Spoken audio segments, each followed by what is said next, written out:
Are we ready? Mhm.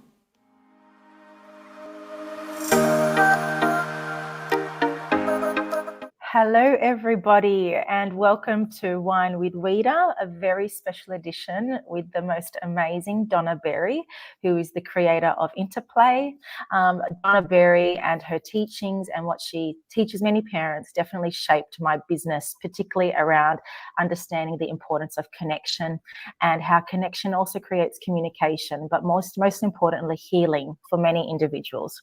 So welcome, Donna, onto Wine with Wida. I'm just so grateful that you're here today. Super exciting, hey? For you to get to Yes, this super stage, exciting. share this with the world, and there's so much need. So I'm thrilled to be here. Super Thank you thrilled. so much for giving me your time. Now, Donna, I did your course nearly 2 years ago about the trauma in young children and the behaviours they exhibit. And I remember it was a Wednesday morning for about 4 hours online, and I was just mesmerised by your stories and how it completely resonated with what my business is about, with creating a connection with children, because there's so much hidden magic in that, that until you're with that child and you connect, you just really don't understand the possibilities that you're creating, and you're shaping this young child and how they'll become as adults. Like, it was incredibly profound. And so I left that course and I was like, that's it, I'm changing my business. And I was on a roll. And then I came about your name again in a professional development course with Ethan. And I said, that's it, I have to connect with Donna again. And I hunted you down, and here we are. So thrilled that you have, because look, I mean, I sing from the same song sheet, I know we've had conversations about, and you've listened to my trainings, but we live in a world, Rita, where we've lost communication through connection, and we've lost a sense of safety in relationship, and then the world then doesn't value it anymore. So we're in this position of, people are attaching to all sorts of things, but not each other. And you said something to me really wonderful that resonated with me, where you said, we're living in a world where love is conditional. We're not living in a world that's unconditional. And I had to think about that, and I started to assess my environment, and I even saw my children's interaction. If you do this for me, I'll do that. And I even looked at my behaviors. If I get to this, I will do this. And it's so amazing how we're conditioned to think love or tasks are all based on conditions. Yeah. And we've lost the idea of unconditional love. Totally. And I think, I keep saying this to people, and I feel like a stuck record sometimes. So because I say the same things like we just said before, but one of the toughest things in the world is the loss of unconditional love, because it's so scarce now, right? And I'm not suggesting love scarce. I'm suggesting unconditional love scarce. And the ramifications of that we're seeing. Like we're living in a world where people no longer know who they are.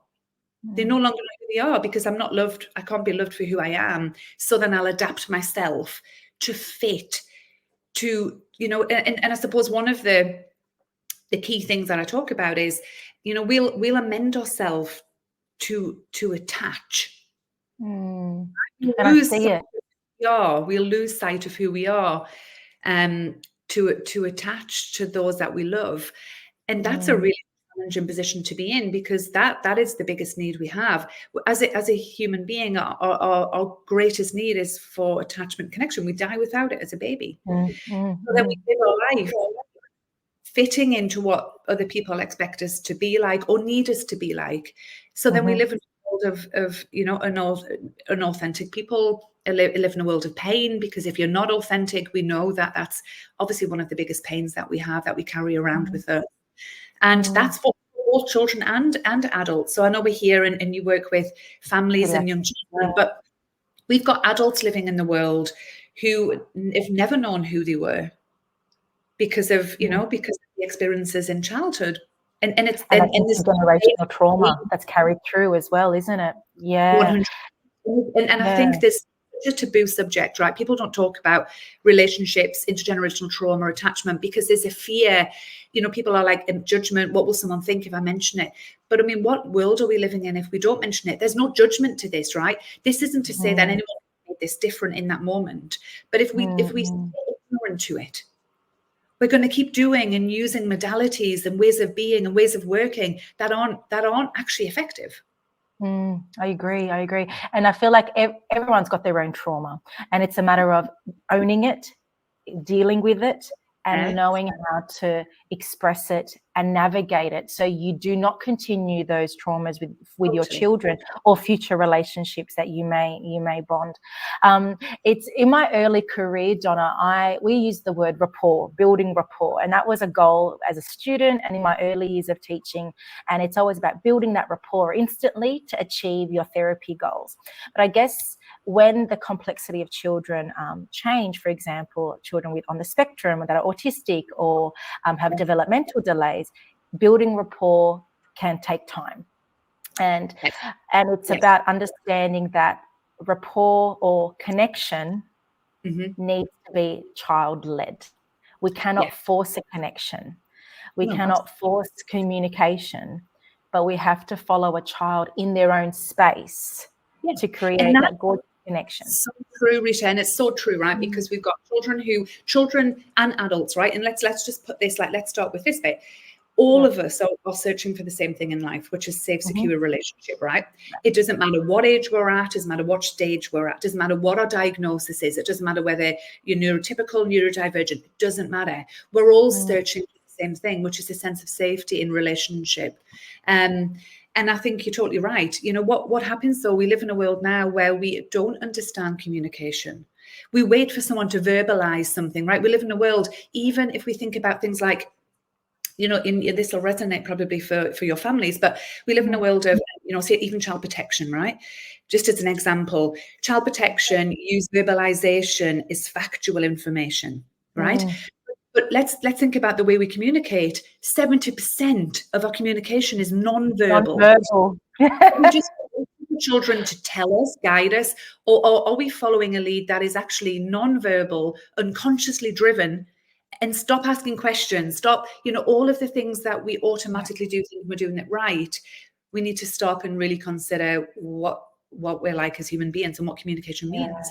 People And communicate all the time, Rita, on so many levels. And behaviour is the largest behaviour form. is communication. It's the biggest form. But yet we try and shut kids down. We try and shut adults down. We say, hey, don't behave like that. Let me give you an alternative way. Let's change your thought pattern. What about let me just enter into your behavior, because then I'll be able to see your need. It's so important. It's so important. And I guess working with families myself, it's about rewiring their mindset as to understanding that despite your child not using words, they are actually communicating with you. If we start to observe and listen to what they are showing you, regardless of what they are not telling you, that will tell you more about what they are asking you to do. And if we accept that and we respond to that, that's how the connection is formed. It absolutely. And I always say, you know, like we do this and parents say to me, but I don't know what the need is, right? Because I say to parents all the time, let me work with you. So I give you an understanding about, you know, behavior, what behavior means and what the need is behind the behavior. Once we meet need, behavior then goes because it's no longer needed. So rather than a behavior management technique, what I'd like to do is I like to help parents to understand that nonverbal communication. But one of the core concepts in this is we're created as humans to feel other people's experiences. So no one needs to tell us anything. Nobody needs to tell you ever anything about how they're feeling. All you need to do is turn up and be present and you will find out. But we're so over-verbalized. We're so relying on someone to tell us and share with us and talk us through. Like what happens if it's indescribable?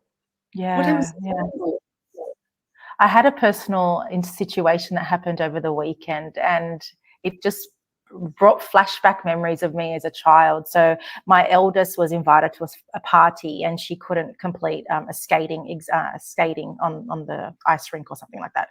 And she was sitting in the corner, and just by me looking at her face, I felt the emotions she felt. I felt her telling me, I feel helpless, I feel lonely, I feel isolated. And even when I asked her, what is wrong? she would say, nothing's Totally. wrong.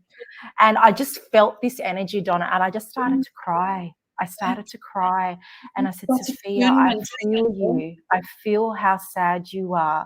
I feel how lonely you are. And I really feel how helpless you're feeling, because I was like you, you know. And she just looked at me like, Mum, like, what's wrong? And then she just stopped and she cried, and she said, can you hold my hand as we do this together? I said, of course, you tell me where to stand.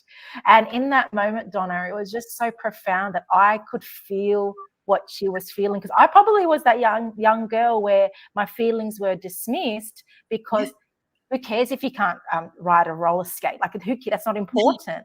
But to her, it's huge, that Rita. had so much more value for her, because it allowed her to feel belonging, included, and empowered.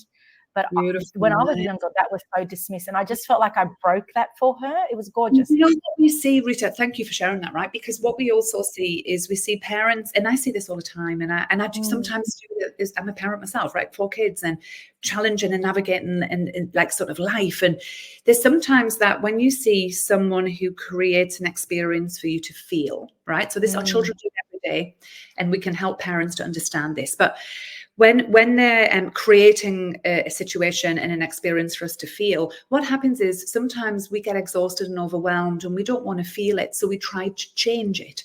And this is where, just as an example, right, we don't want our children to hurt. We don't want our children to feel sad. So as a parent, there's an instinct sometimes to, like, you know, a child falls down, scrapes their knee, and they're bleeding, and they're really, really in pain. But we pick them up and we tap them and say, come on, you're going to be all right. Like that's common. It's a normal parent response. You'll be okay. Yeah. But actually, if we really want to think about attunement and connection, we'd stay in the moment with the child, and we'd say to them, I see and I feel how hard this is. It's so painful. You're so scared. It was so sad. And I'm with you. But often what happens is, as it's pushing us outside our window of tolerance, we then try to fix it. Right? We don't want to sit in pain.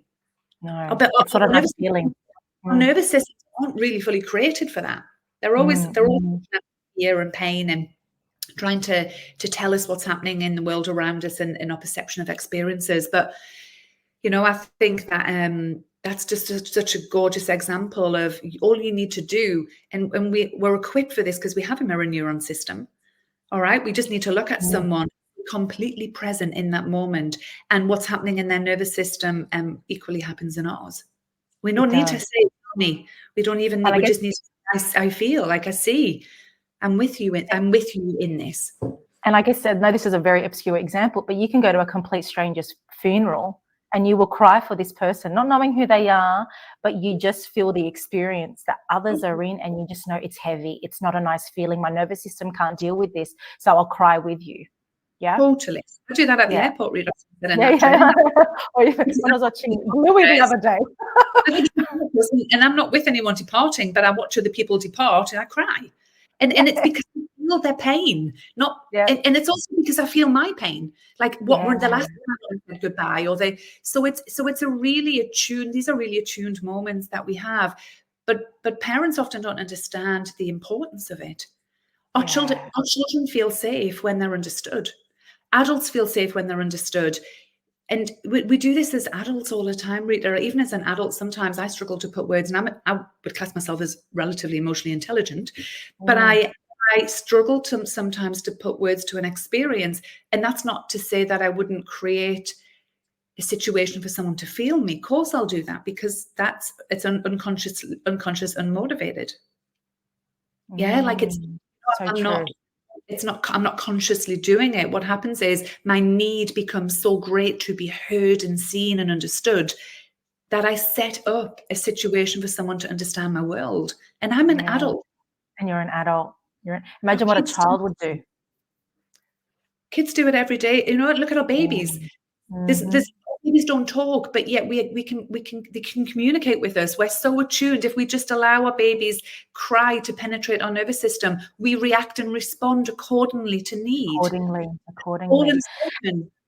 And the fact you raise babies, and so how important or how critical is it that we start to attune to the child's need at such a young age. Yes, when a baby's young, we respond to different cries, and even our bodies tell us. Like, I remember when I would breastfeed my young children, I would get the buzzy feels in my chest, knowing, oh, baby's hungry, it's time to go. And my baby hasn't even started crying yet, but I know there's a need, and my body's telling me that's what I have to do.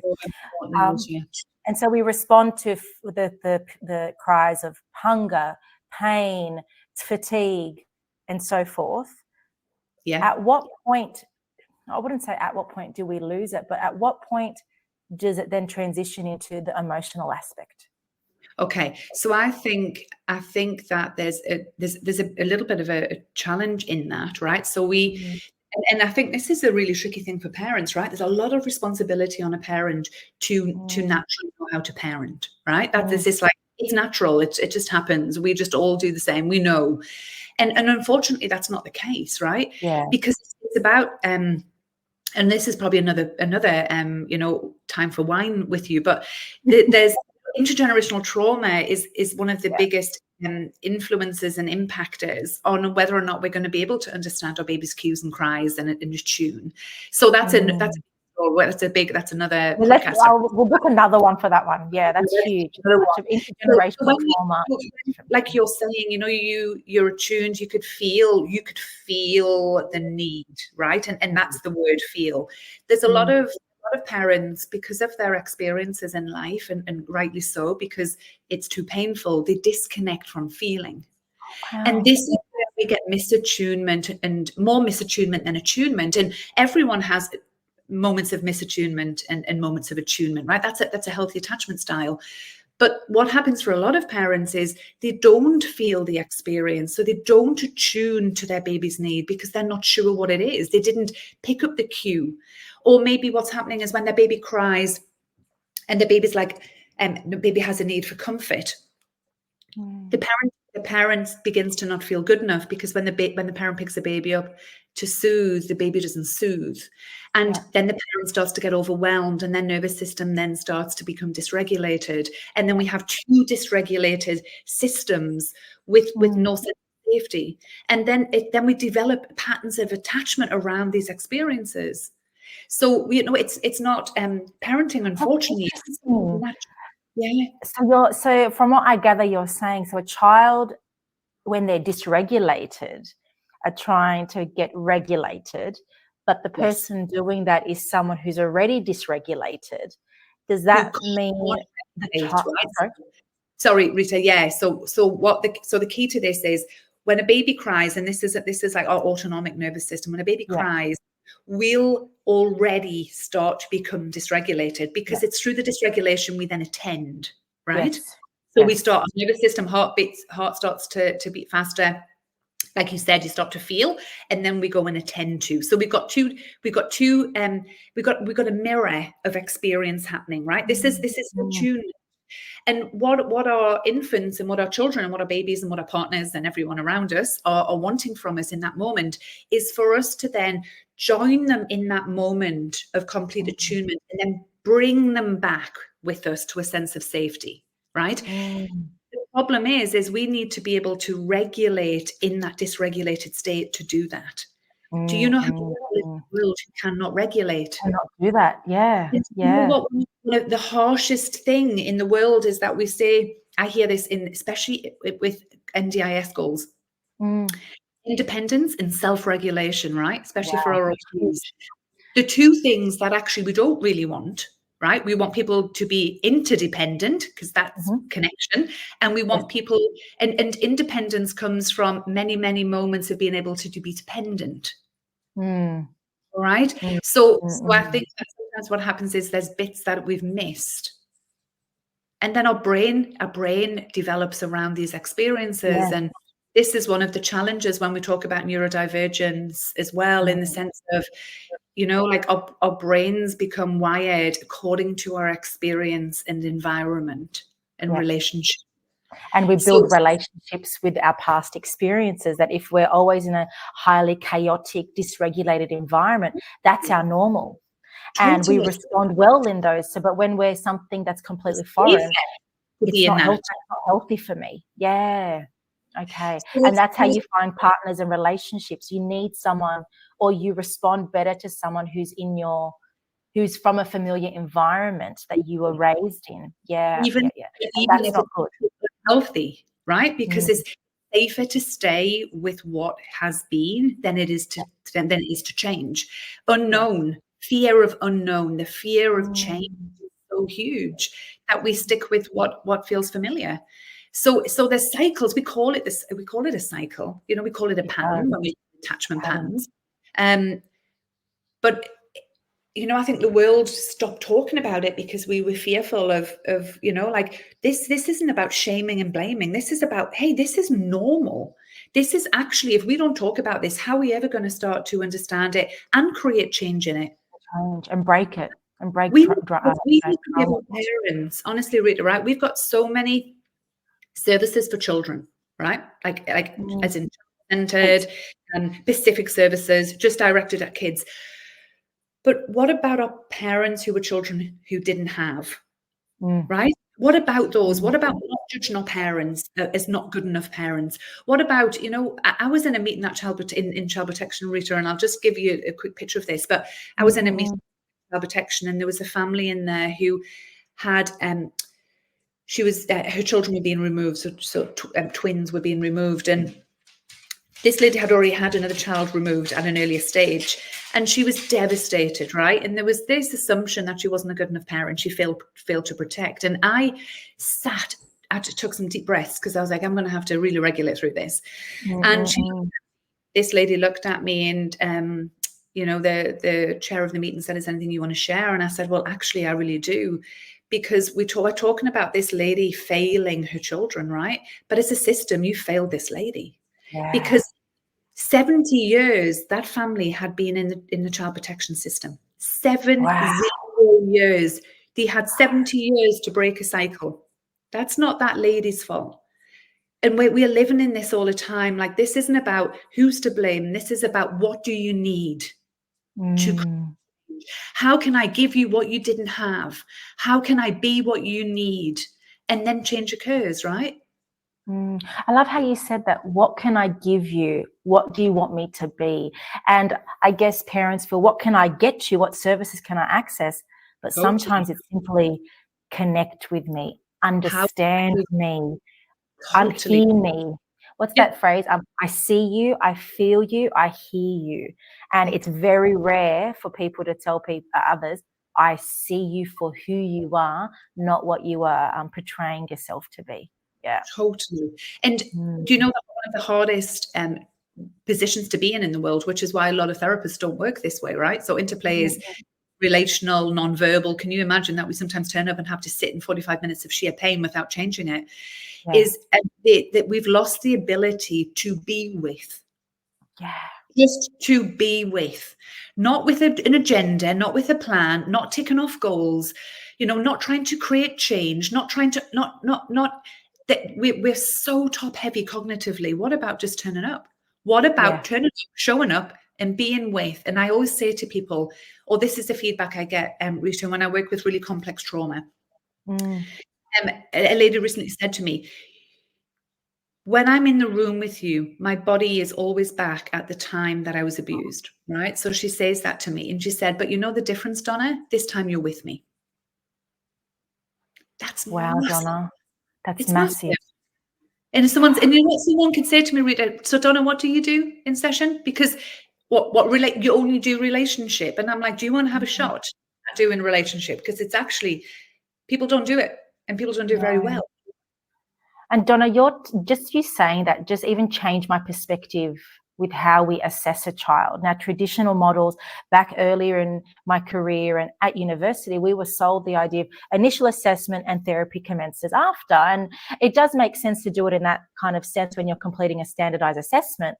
But with children with complex needs, a standardized Mhm. assessment is just not needed right now. And I've shifted it to say, let's assess over a few weeks to get an idea of your child, in their natural environment for us to understand how they communicate and not just be so presumptuous off the one appointment. And that just show that, I feel, when you start that with parents and start that discussion point, it also teaches them the importance of, this is a journey. It's not a 5 Medicare session or even 6 appointments. This, to create change, we need time, and with time we need to connect. And we so do, Rita, and we need parents to be involved in that process, right? And I know you do that work. And I think when I sometimes look at what is happening within services and NDIS services too, parents are often separate from their child. And I'm like, if you really want a child to really feel and be able to be who they are and to feel safely connected, parents are the most crucial people in their world. Let's start there. Let's bring children and parents together, because often what happens is when children have a diagnosis, or there's there's symptoms, or there's behaviors, and parents are out there, I suppose, wit's end about, I don't know what to do, and I don't know what my child needs, and education's saying, hey, you need to do something because this isn't working here. Then what happens is everyone's trying to create change, and sometimes go back to basic and go back to, how can I reconnect you safely? How can I bring you in? How can you become an important change agent in your child's world? And how can both of you learn to be with each other with everything you have going on in your world, right? Yeah. That's what creates change. And when you're just saying that, how hard is that? That in itself, it sounds simple, connect, but it is incredibly challenging when we're dealing with complex needs of a child, but also the parents and their own difficulties and their own emotional needs, because in their mind, they were taught a certain way as a child, but that might not be the best way for their child. Totally. Yeah. And I think what I see, Rita, is sometimes, and I've just heard this recently, but say, if a parent comes into a session with a child, and, I think we need to be doing more of that, that's what Interplay is. But if a parent's in this session with a child, there's some modalities that would say, that would be focused on the child, right? And that's, that's the model of intervention. But it's really challenging when you're with a parent and child, because a parent's equally got need. And if we don't start to, see and hear and understand both parts of a shared experience, you will only create so much change. Yeah. Children aren't in this world alone, and they're always going to go back home, hopefully go back home to their parents, right? And if you want to occur, it's got to be systemic. Has to be within the system, has to be within not only education, but everybody around that child and that family, everyone. Not just the child. Now, we spoke a lot about the importance of secure attachment and the implications of that, especially when we're working on a regulated and two regulated systems here. My next question is, what's the impact of that not being addressed effectively for a child and transitioning into their primary years? So what tends to happen if we've got, look, most people are attached. Right. And I think this is the problem when we start classifying attachment styles, which I don't tend to do, but most people are attached, and that attachment style develops. Yeah. And it develops for all of those reasons we've said. And as we live in the world and we have a particular attachment style, what happens is that then continues on with us into all relationships. Right. So our attachment pattern forms future relationships. Yes. So an avoidant person, an avoidant attachment experience, there's real likelihood that we'll be choosing in our adulthood a particular partner who meets our need for avoidance. So an avoidant attachment would attract an avoidant attachment, or seek what they are desiring or what they need? Often seek what they need to stay avoidant. Oh, yeah. So how would that look like in a child? So, in a child, I think one of the things, so let's just think about, it can look different at different ages and stages of development. But let's start with my population that I work with, the early intervention phase, 2 to 3 years of age. Yeah. Okay. So let's think about, we've got a parent and a child who haven't had too many moments of attunement. They've had more moments of misattunement, and maybe it's not being consistent, and the child starts to question whether or not they're lovable, or whether or not they're worthy, or whether or not they're going to be connected, because maybe actually there's a bit of a threat to the connection, right? Now, they're not verbalizing this, are they? They're not saying. So will they just be showing this through their behavior of being disruptive, for example, or causing havoc for the attention from their caregiver? Okay, yep. So attention seeking is attachment seeking, 100%. So we see it in the behavior. We see it in the behavior. We see it in clingingness. We often see them in children maybe pushing parents away. We see it in separation anxiety. We see it in unable to sleep at night. We see it in challenging. It could be challenging with foods, food types, all of the things that a child might need control over. When you've lived in a world that's not predictable, one of the first things you develop is a need to control your environment. Most of our big behaviors in our children are that. Okay. Right. So interesting. What did we say earlier? A child communicating through their behavior. And so we said a child that's attention seeking isn't something, or hyperactive isn't, hey, let's go get this diagnosed. It's actually them calling, I want to be connected to, because my needs aren't being met. I need to be connected. Totally. And it's not to say it's not to say let's not diagnose. It's not to say let's not look at that. No. But it doesn't change need, right? So diagnosis doesn't change that need. The need for the need for a child, it's separation anxiety, right? The separation anxiety. Children are scared. It's fear. It's fear driven. But you know what we do? We sometimes threaten our children, or we say, hey, if you don't, this is what will happen. Or, we go to daycare. You know what daycares sometimes do, or early education establishments say to the parent, you just leave and we'll just do it really quickly and pretend and I'm like, the trauma in all of this, because we're nobody really understanding the need behind the behavior. And what we do, Rita, is we try to change a behavior. But imagine if we try and change someone's behavior, then how the hell are they going to show us their need? Behavior, right? Behavior goes when need is met. Behavior goes when the need is met. That is phenomenal. I love that. You've said really wonderful phrases today. A behavior will, what was it? When a need's met, a behavior will change. Yeah. You can't change behavior, right? Like we try, right? We try so hard. We've got so many different modalities out there that are behavioral management driven. It's damn hard to change behavior long term without meeting need. So let's not even try to do that, because as soon as we rub someone, so let's just take you to a child and a parent, whoever, can be an adult, who've had an unpredictable childhood experience, right? Not had consistent caregiving. And again, there's no judgment to this, because their parent probably didn't have that either, right?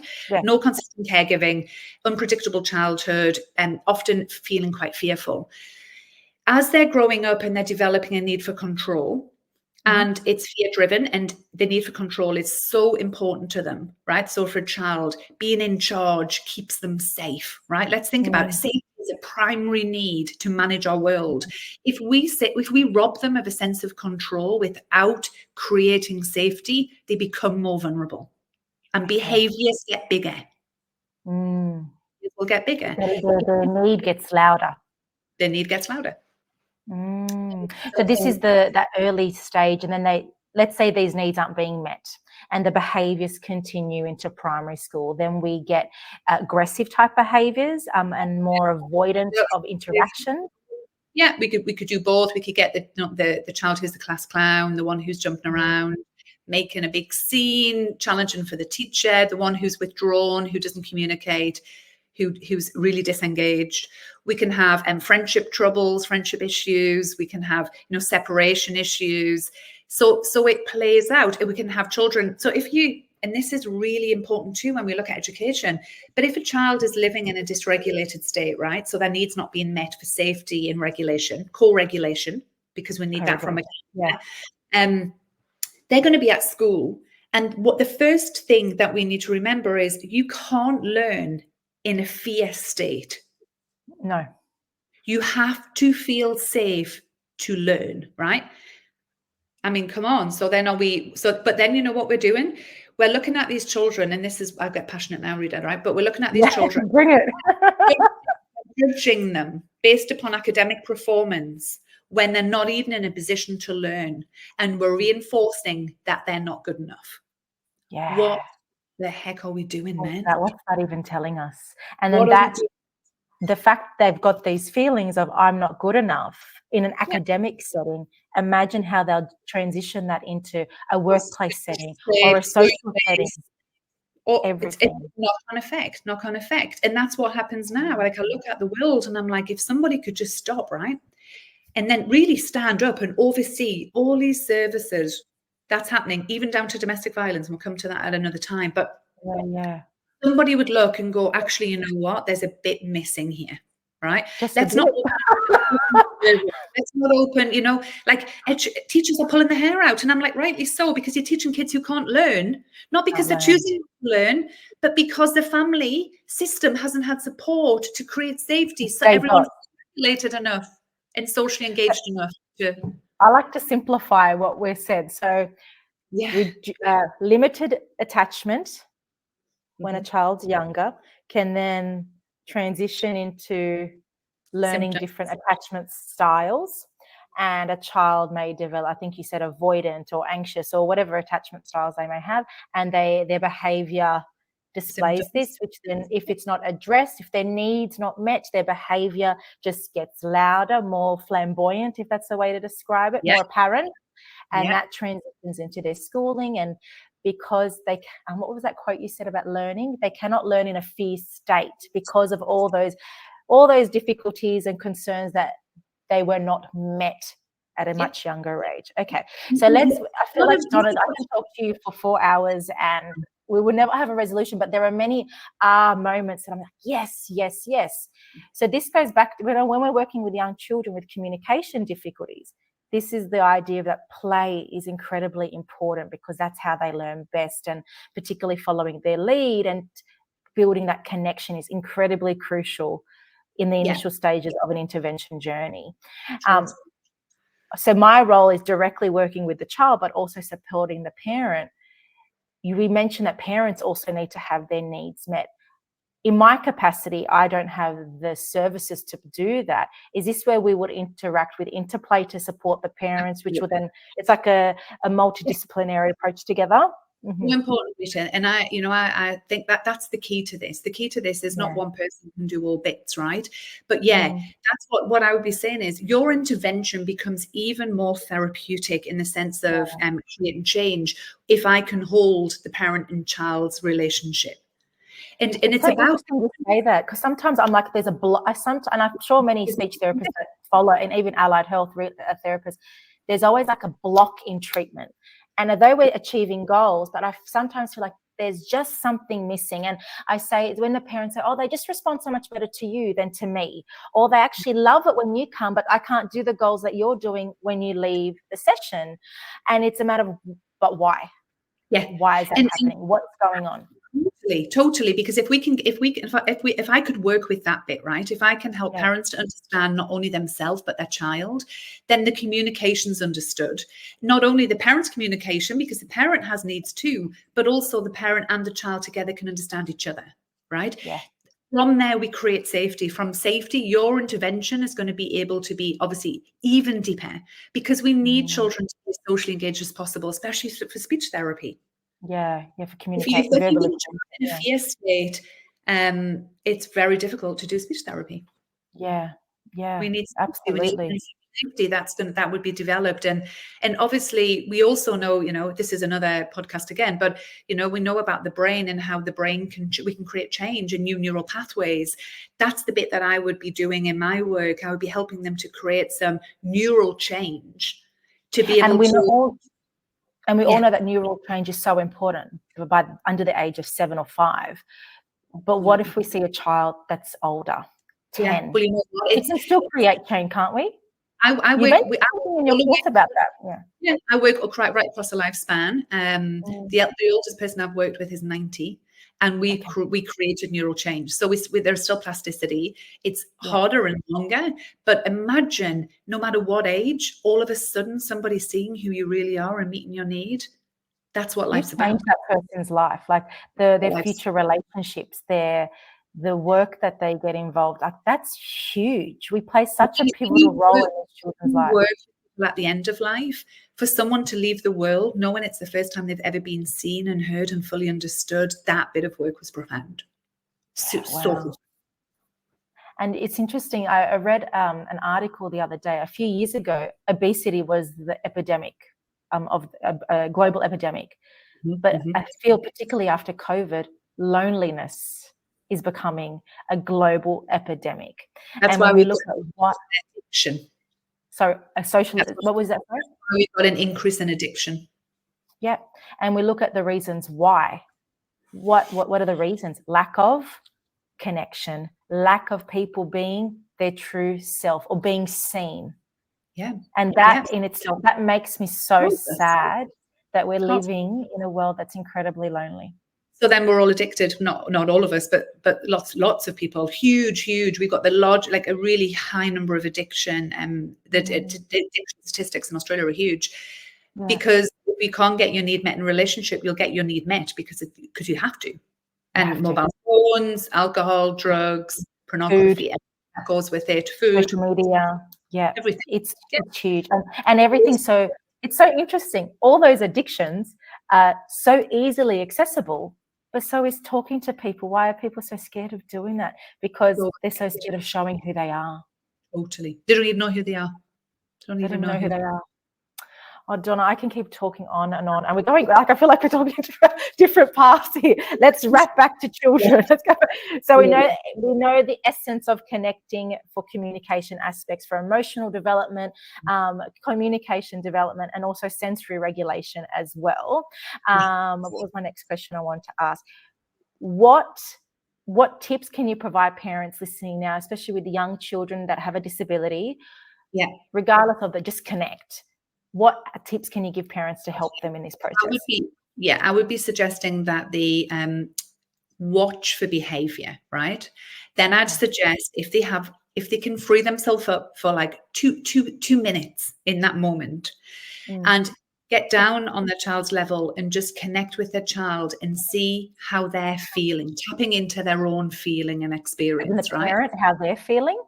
Okay. Yeah. And what I would be suggesting to parents is if they can do that, they're one step closer to understanding their child's need.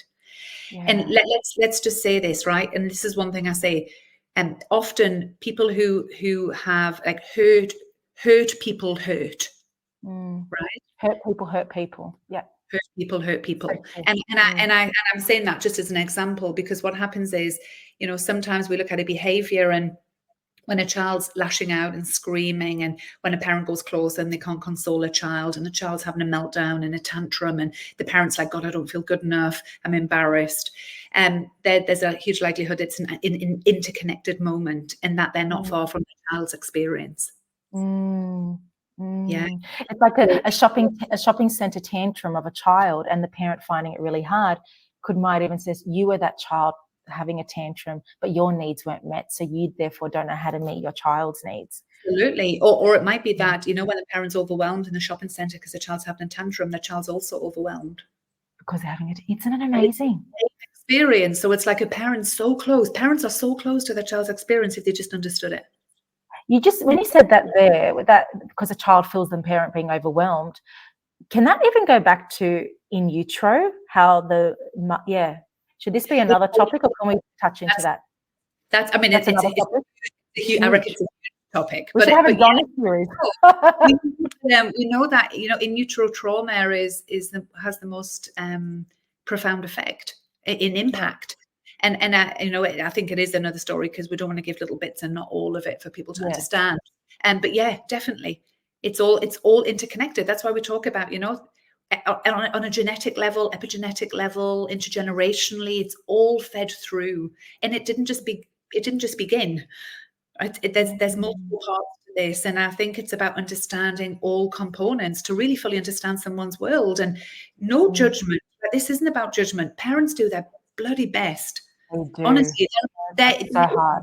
very, very few parents on this earth who don't want what's best for them and their children. Even if people can stand outside of that and judge and look in thinking you should do it different, you should do it better, you didn't do good enough. You know, what happens if people don't have capacity? Like, what happens? If you've not been loved, it's damn hard to love. If you've not been loved, it's really hard to love. And I'm not suggesting you can't find ways, but you know, like, we've got to really think about this. You know, can maybe you explain the concept of the love? So I think the languages of love, right? So there's the I'm looking after you, physical, nurturing your needs, but there's also that emotional love, of unconditional love that many individuals struggle with. And it's so hard. It's such a challenge because there's so many conditions placed upon, right? So to love, to love somebody no matter what, and no matter what's happening and how they are, is the biggest challenge. Because because sometimes it's really difficult to be with someone who's got a certain behavior or a certain thing that's happening in their world, and then we start to become conditional around I would love you more if, or I'd love you more when you don't, or but to actually truly love unconditionally, you need to be able to hold all experiences. So then what we've got to do is expand our capacity. And the only way to do that is to be in a safe relationship with someone who can help you do that. Yeah, like, mind-boggling. This is amazing. It just makes, from like being a parent and raising children, and you know, my relationship with my partner and friends, it makes you see things from a different perspective, doesn't it? But even as a professional, how critical the early stages of intervention are to create change. And then knowing, Rita, that we can love someone, we can love unconditionally, but also protect ourselves, because there's a lot of this going on in the world too. Like, so we can't just keep loving someone who hurts and harms, in the sense of ourselves in that danger. But the unconditional love helps us to really fully understand someone's experience. It's not to say we've got to be definitely have that unconditionally love somebody without putting ourselves at risk. Interesting. So that's where boundaries come in place and so forth, etc. You rewind 3 minutes. We said, you know, go down to the child's level and go in the moments of how you are feeling when your child's in a state of distress or is having difficulties.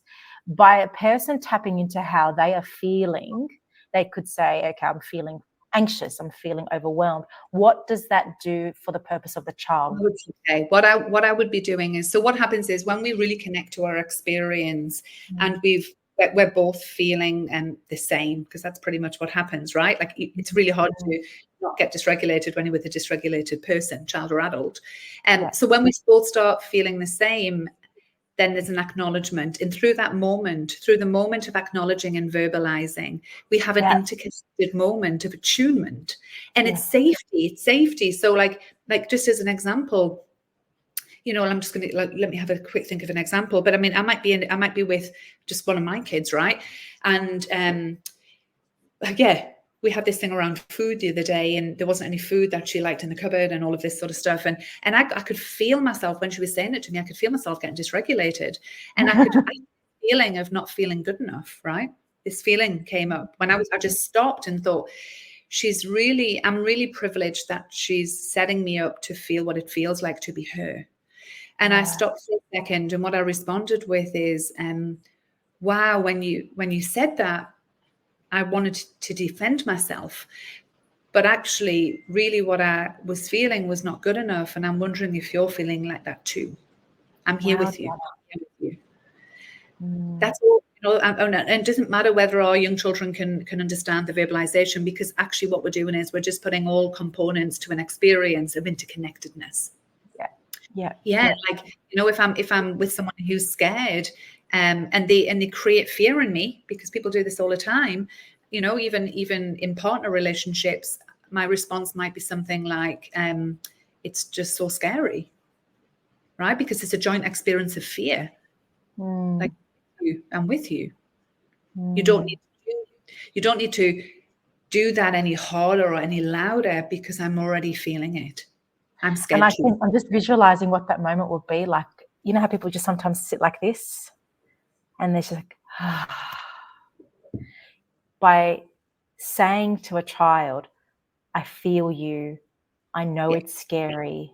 We've just lifted a weight off their shoulders, and it's like, I can be me. And we've accepted that we can be with them in this, right?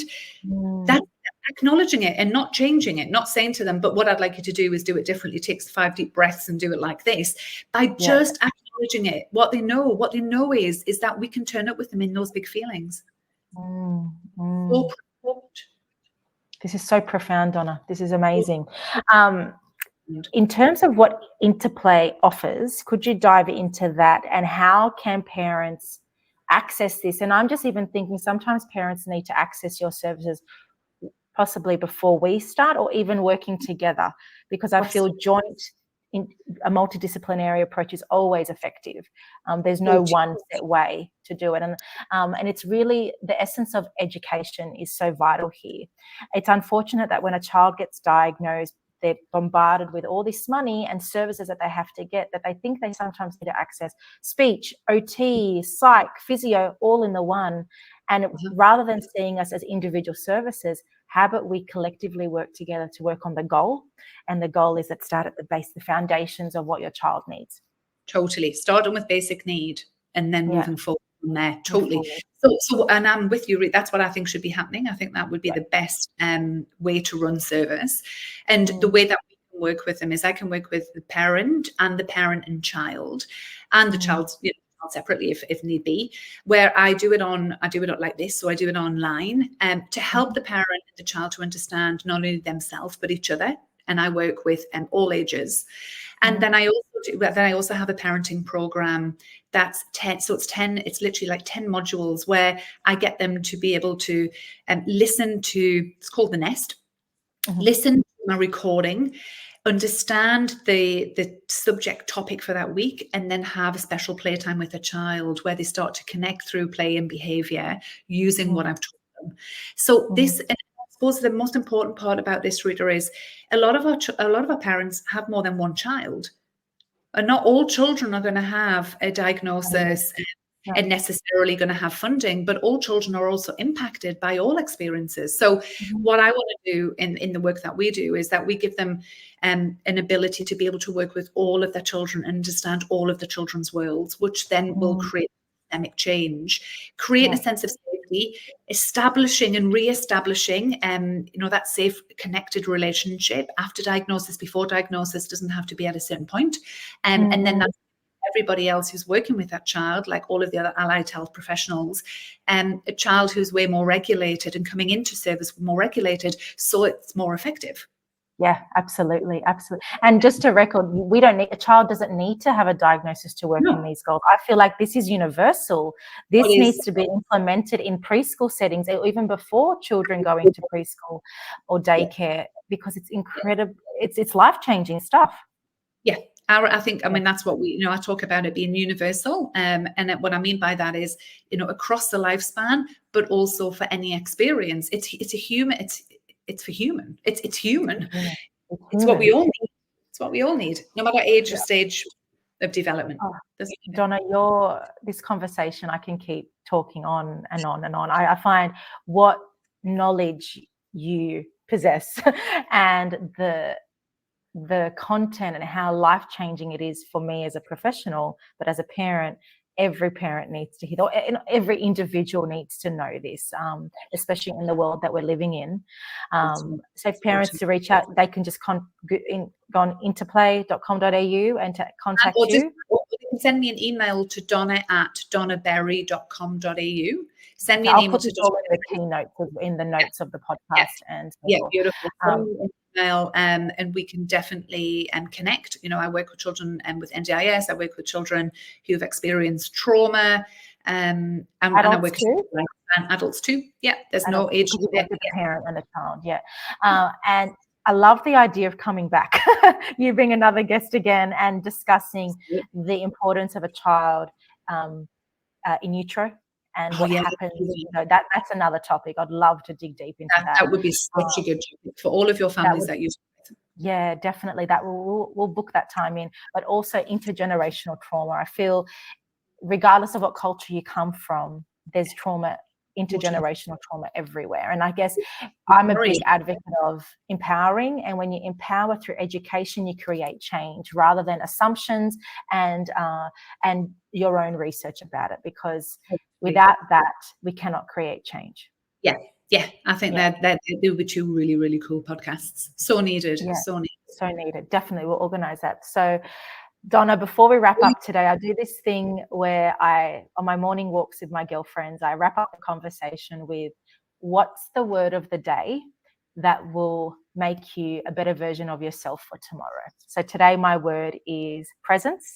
I've been quite busy the last few days. So my word of the day is just being present, to focus on what my body's telling me and what my mind's telling me so I can be a better person tomorrow.